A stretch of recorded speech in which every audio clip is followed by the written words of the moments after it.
Well, welcome to the Good Leadership Podcast. I'm your host, Charles Good, and today we're diving deep into one of the most influential networking books ever written with its author, Keith Ferrazzi, Never Eat Alone, which has transformed how millions of professionals think about relationship building and career success. Keith went from being a son of a Pennsylvania steelworker to becoming the youngest CMO at Starwood Hotels, the CEO of Yaya Media, attributing much of his success to the power of authentic relationship building. His philosophy isn't about manipulation or quid pro quo, it's about genuine connection and generosity. Welcome to the Good Leadership Podcast, where we explore the stories, strategies, and insights of thought leaders who inspire us to think differently and lead better. Through candid conversations and expert perspectives, we dive into the challenges, breakthroughs, and practical lessons that shape exceptional leadership. Welcome to the program, Keith. Charles, thanks for having me. Looking forward to getting to know your audience. Good. I always like to have our audience learn more about you. They probably know a lot, but if you could just give your background and just kind of what led you up to this moment, and especially in writing this. Well, I think you said it. I mean, I came from a very poor immigrant family, landed in Pittsburgh, Pennsylvania, which was the crash of the steel industry. Nobody in my family had ever gone to college. And the intention was to make sure that this kid, myself, had the biggest opportunity possible in the United States. And, for me, what I learned very early on is that relationships were the defining factor of our success. And that really came because I was a poor kid getting a local job at the country club. The steel industries had crashed, and the local country club was where the rich people played golf. And I watched how wealthy people got their kids jobs, etc. What I realized was that it's actually through the relationships, not necessarily through birthright, that opportunity gets created. I didn't have to be born into these families, but if I had a relationship with individuals that I got to know through carrying their golf clubs, opportunities and doors would open. And I use that as a leverage for the rest of my life. You mentioned Starwood Hotels. That was one of my jobs, but I was also the youngest partner ever elected at Deloitte. And from the very day I walked in as a summer intern to the day that I became the youngest partner elected and the chief marketing officer of all of Deloitte, it's critical relationship management that opened the doors of opportunity. Today, by the way, we can talk about this a little bit later, but today I coach the Fortune 100 executive teams. I coach unicorns, even governments. And I am leading one of the largest, most successful, high-performing team coaching organizations in the world. Let's start with that core philosophy for you to unpack a little bit more, because you argue that generosity is a currency of networking, and that really comes before receiving. And I think this is needed now more than ever because everyone's trying to be an influencer, trying to get their word out, and they don't lead with generosity. They want to lead with how great they are in trying to make sure that they're known in the marketplace. Yeah, if you follow my social posts, everything that I put out there is generous. It's not just, watch me get my hair done or, that sort of thing. It's always I always ask the question, what does the audience who's following, what do they learn? How do they advance themselves in some way? And that's true of how we use social media. But if I go back in history a little bit, very early on, I learned this lesson at the golf course. There was a golfer named Mrs. Poland who helped me like you can't imagine. I had shared with her my dreams. My parents were unemployed. She helped me meet people I wanted to get to know. She helped my parents get jobs. And when I look back, I asked her, Mrs. Poland, why were you so generous to me? She said, Keith, you took 2 strokes off of my golf score. And now reciprocity is critical, right? What I have found is that reciprocity, when you're keeping score, is transactional. But reciprocity, where you put out their generosity to the world, identify the kind of people that you want to hang out with and find ways to serve them, that is the advantage that you can gain in your networking abilities. Give you one other example. When I was at Deloitte, the CEO of Deloitte, a guy named Pat LeConto, had decided that he wanted Deloitte at the time back in the 90s to rise up and equal the Accentures and the McKinseys of the world. Well, that was unlikely given that we were the lowest of the big 8. What I did when I heard him say that at a meeting of 2,000 people, I went and did some research. I called a professor of mine and I said, I'd like to do a white paper on the subject of professional services marketing. Remember, I'm a kid. I'm an intern. I'm in my 20s. I went out and I interviewed the chief marketing officer of McKinsey, Bill Madisoni, uh, Jim Murphy at Accenture, and a bunch of others. And I said to all of them, I'm curious what professional services marketing is, and I'm writing a white paper for school, and I would love to get your impression. What I'm doing is I will accumulate all this information. I'll give it back to all of you. So even in my ask of them, I was being generous. I was sort of doing a mini Gartner Group study. Well, I did all of this, and I accumulated a roadmap for what it would mean to be a world-class marketer. I gave that to Pat LaConto, the CEO of Deloitte. He was blown away. He was like, Keith, none of my partners had ever thought about doing this kind of advanced thinking or research or work. He said, why don't you come and work with me at central headquarters and help redefine the future of marketing for Deloitte? And I said, well, I'll do it if you consider making me the chief marketing officer. And he's like, no, of course not. You're a child. Well, within a year, I built the relationship even further based on that sense of generosity that they had to make me partner because I was on the executive team. And they made me the chief marketing officer. Great story. And that generosity first mindset is fascinating. And it leads me to wonder about something you emphasize throughout the book, that you have this powerful concept of build before you need it. Most people network when they're job hunting or need something specific right now. Why is this reactive approach so limiting? And what does a proactive relationship building actually look like in practice? Well, there's a practice that I teach in Never Eat Alone called relationship action planning, building a wrap. And building a wrap means you start with your goals. By the way, recently we just started an online community called connectedsuccess.com. And we teach people over an 8-week period how to really double down and let the relationships of your life fundamentally redefine your future. And it starts with focus. What do you want to achieve in your life? Target. Who are the kind of individuals, if you built the relationship with them, you would open opportunities for yourself and you would gain greater advantage. Define what you can do for them. FTD, focus, target, define. Define what you could do for them. And then connect with connectors. One of the things I learned early on is that aligning with people who have good networks, who are adjacent to what you're trying to do, is a great way to advance each other. One of my best friends is a guy named Peter Diamandis, another great thought leader. Peter and I are constantly swapping our networks for each other. He's a deeply connected person. I'm a deeply connected person. And we're always figuring out how we can be of service to each other. Focus, target, define, align with somebody, outreach. Keep your outreach to the people that you've targeted on a regular basis. Don't ever fall behind in building those relationships. And then make sure that you constantly renew that plan, that relationship action plan. That simple idea, very purposefully targeted against your dreams, hopes, and aspirations, no matter what they are, personal or professional, will assure an extraordinary level of success for yourself.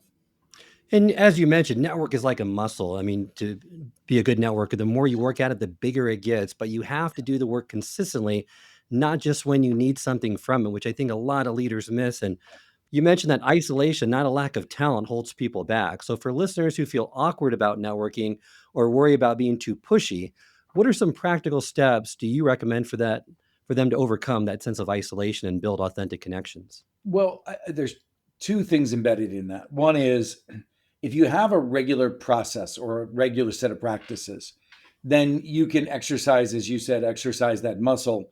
And it's not something that you have to innately or organically know how to do. So if you write the names of the people down that you want to build relationships with, if you share those regularly with people that you know, if you do proactive outreach of people that you've already met, there's a chapter in the book called Follow Up or Fail. Right after you've met somebody, how do you specifically make sure you're right back in front of them, giving more generosity so that you solidify the relationship and the relationship sticks? Process for those of us, and I'm an introvert, for those of us who are introverts, having a process and a rigor associated with it makes it a lot easier than to just trust our instincts. So that's number one. The second thing is, this isn't manipulative. It's very authentic. Like when I identify the people I want to build relationships with in service of some goal of mine, I am deciding I'm going to go build real relationships, real connected, authentic relationships. I'm reaching out with generosity. I'm not reaching out with an ask for me. So I generally find that those of us who are introverted are much more comfortable with a generous, authentic mechanism of reaching out to people as opposed to contrived, shucking and jiving like you might have thought of traditional networking. What's helped me is that most people want to connect too. They're often just as nervous as you are. So when you approach someone with genuine interest, right, in their work or their success, you're giving them a gift, and that gift is really being heard and valued by them as well. Absolutely. Yeah. Well, once people get past that initial hurdle, you talk about something or some very specific tactics. One that really caught my attention was, this whole concept of the never eat alone principle itself, the idea of consistently inviting others into into your meals, into conversations. Can you share a personal story of how this simple practice has affected your own opportunities and relationships over the years? Yeah. Look, I mean, everything that I plan to do, I ask myself, who could I do it with? Yesterday was a Sunday, and there was an executive that is thinking about a transition from one job to another and wanted a little bit of my time and get my advice. I went one step further. I said, hey, if you want, why don't you go to, I go to this workout at Barry's boot camp. I said, why don't you go to Barry's boot camp with me and we'll grab brunch after? Those are two things I would have done anyway, right? But now I'm having somebody else join me in that activity. The benefit of that is also that it's stepping over the threshold into a level of familiarity that's very different than if we would just set up a Zoom call, right? So the ability to assume familiarity, invite people into your life, break bread with them, go out and have drinks with them, just and ask yourself, and how are you spending your time, and could you invite others into it? So that's a very important area. Now, the other thing I've done is I've created communities. So I now have several communities of practice. So there's a community of CIOs that I've created where I'm just the host of this community, and I'm helping them coach each other on how they're using AI to break through in this new world of work that we're in today. So by hosting and facilitating, it takes some of the burden off of you. You're not just running around adding value as an individual. The community starts adding value to each other. And when you consistently practice never eating alone, you create a continuous stream, right, of relationship building moments that compound over time and is there to help you moving forward as well as helping other individuals as part of that network as well. Indeed, indeed. But you also talk more about those strategic approaches, particularly making sure that you're prepared and you emphasize doing your homework, which should be self-evident and common sense before meeting someone, especially in our digital age where we have access to so much more information than ever. Yeah. But there's also that risk of seeming like we're stalking someone online. So, how do you balance being prepared with also being authentic and natural? Yeah, look, I mean, I think it's perfectly appropriate when you reach out to somebody. So one of the things I do is I assign a relationship quality to score to people. If you don't know somebody, they're a zero. If they've exchanged emails with you, they're a one. If you've met them, they're a two. If you consider them an acquaintance, or sometimes we call them friends in the workplace, they're a three. If they're a real friend, hanging out with them on weekends, texting them on weekends, talking about personal information, etc., they're a four. And if they're evangelizing for you, they're a five. So how you reach out to somebody and what kind of tactics and strategies you use, and it varies whether it's a zero to a five. But in all cases, you should be asking yourself, how do I add generosity to the relationship? If somebody's a zero, the easiest thing to do to build a relationship is have a referral, somebody who knows you collectively. You can look at LinkedIn and other things in order to figure that out. You can also cold call somebody and reach out and say, hey, listen, I've done my research about you. I would highly like to get to know you and find ways that we could work together. Here are some things that I think we could talk about if we did. I notice you're interested in this charity. I've got some friends who are equally interested. I'd love to make that an introduction. I saw some of the things you were doing online. I have some ideas on how you can make your online followership even better than it is today. Like whatever it is, like there's nothing wrong with saying to somebody, this relationship is meaningful. I'm coming prepared to be generous. Here are some ways. And there's nothing wrong with that. There really isn't. Somebody did some research on me. They found out I'm a foster father, and they would, and they know that my foundation focuses on foster care. If they want to say that they know other people who are interested in foster care and they'd love to make that introduction, I would consider that an advantage, not a creepy thing to do. Is there a script or a methodology to help managers and leaders to get better at that and feel more I comfortable think with I it? just did it, which is referral. Number one, find somebody you know in common. Number two is be of deep generosity. Now, here's the other thing. If you're going to reach out to a friend and say, hey, I notice you're connected with so-and-so on LinkedIn, you better be able to convince that person that by making an introduction of you, they're doing that person a favor. So no one wants to make an introduction of somebody who's just a taker. So, if somebody reaches out to me and says, hey, I know you know so-and-so, would you make an introduction? I'm like, okay, tell me what you're going to do for them so that they're excited about that introduction. How about with follow up? Because that's where I see a lot of networking attempts die. And you say follow up or fail. What are some of the Yeah, best it just needs to practices? be a reactive tool. It's like every time you go to, when I go to a conference, last week I was at 3 of them, big ones. And as soon as I walk out of the room, I logged every individual I met. So I do lots of things. Like, for instance, I'll take my phone, and when I meet somebody, I'll say to them, let's stay in touch. Why don't we exchange cell phones? I said, do you text?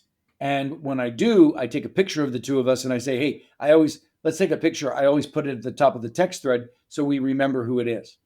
Now I've got a picture of the person that I can now remember when I leave the party, when I leave the event. I've got a picture of the two of us. I've got a text thread that's already opened. And now I can begin that dialogue in a much more earnest way. But definitely every time I leave a meeting, no matter whether it's an online meeting like this or an event that I happen to be going to, I log it into my personal CRM system. And there's lots of different ones. And it could be literally just a spreadsheet if you want, but there's lots of personalized CRM systems out there you can use to log your information. And even simple little information about, oh, so-and-so as a daughter going to college, those kind of things. That information is important. Next time you can connect with them, you can say, well, how's Susie doing? When you mentioned too, timeliness is key in that follow up, is making sure that you're doing it at the right cadence and doing it sooner rather than later. Indeed. Before we wrap up this episode, just want to talk about personal brand because you dedicate a portion of the book to that in the digital tools. For someone just starting their career or someone who's been focused purely on technical skills, what's that first step in developing a brand that Yeah. really attracts the right relationships? Yeah, there's a wonderful group I spoke to last week, which is a group of women in technology at all different levels of the organization. And one of the things I recommended to them is to identify some vision that they have that they would like to learn more about. And let's say you're a technologist in an organization. Let's say it's a healthcare company, and you're intrigued by the future of AI-enabled patient care. I don't know, making it up, right? You now have an opportunity to reach out to people you admire in the company and say, I'm writing something, just like I did with Pat Lecanto. I'm writing something around AI-enabled patient care, and I'd love to get your input into this. When I accumulate the wisdom that I'm going to be gaining, I would love to do two things. I'll get you all of the information back so that you can share what I've learned. And two, I'm going to host a discussion where some of the people who are really intriguing can come together and talk to each other. Now, what just happened to you? At the end of this exercise, you've now not only become an expert, but you've created a community. You've created a community of like-minded individuals around that topic. So this is the way we build our brands. And then you start posting on this stuff. And now all of a sudden, you're a thought leader. Don't think that the time it is for you to post and decide to write about something is once you become an expert. Think about the fact that along the way to becoming an expert, that's the time that you think about writing about what you're learning. That's a critical distinction. You're right.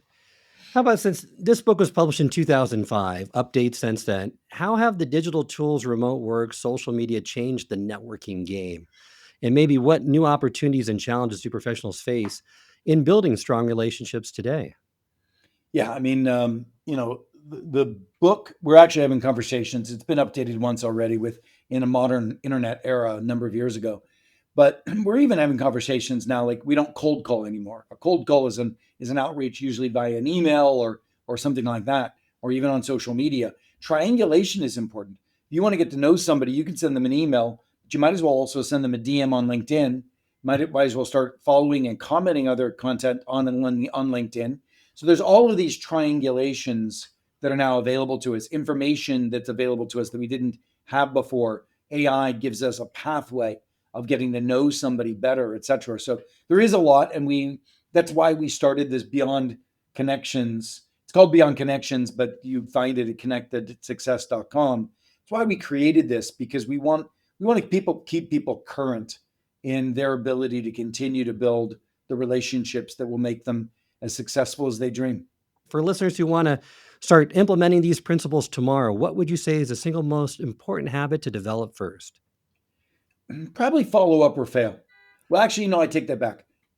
It's getting intentional about who you want to build relationships with and sharing that with others. That's probably the most important thing. Identify, just like you have a to-do list, maybe you have a financial plan, start your relationship action planning. I hope this episode has provided you with valuable insights. If it has, I ask you to share it with someone who would also benefit from it. If you've been enjoying and gaining knowledge from this podcast, then subscribe to our YouTube channel, where you can find all the previous episodes of the podcast and additional learning resources. You can also subscribe to the podcast on Apple or Spotify and leave up to a 5-star review.